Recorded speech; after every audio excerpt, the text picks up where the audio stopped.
Pourquoi dit-on Ghufranak en sortant des toilettes? Lorsqu'on sort de l'endroit où l'on effectue nos besoins, il est sunna de dire Ghufranak, je te demande pardon. Mais pourquoi demander pardon à ce moment précis? Certains savants ont dit que c'est parce que la personne, étant dans un endroit où le dhikr, le rappel d'Allah, est interdit, aurait manqué à la mention d'Allah. Donc elle demande pardon. Cependant, Cheikh al-Uthaymin, qu'Allah lui fasse miséricorde, nous donne une autre explication. Il explique que l'interdiction du dhikr dans ce contexte est légitime et qu'il ne s'agit pas d'une négligence.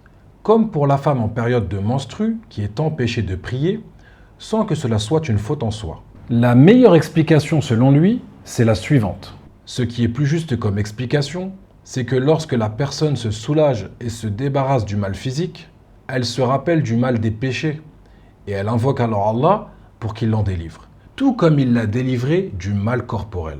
Et Cheikh Abd al-Razzaq al-Badr, qu'Allah le préserve, rappelle que cette parole exprime aussi notre manque de reconnaissance envers les immenses bienfaits d'Allah subhanahu wa ta'ala. Notamment de pouvoir évacuer les déchets de notre corps, un bienfait énorme que beaucoup négligent.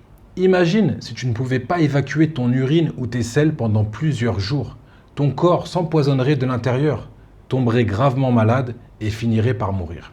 Alors, à chaque sortie de l'endroit où tu fais tes besoins, rappelle-toi de cela et dis avec humilité « Ghufranak » je te demande pardon. Car même dans les actes de tous les jours, dans les choses qui nous paraissent simples, il y a un rappel de notre besoin de pardon et de gratitude.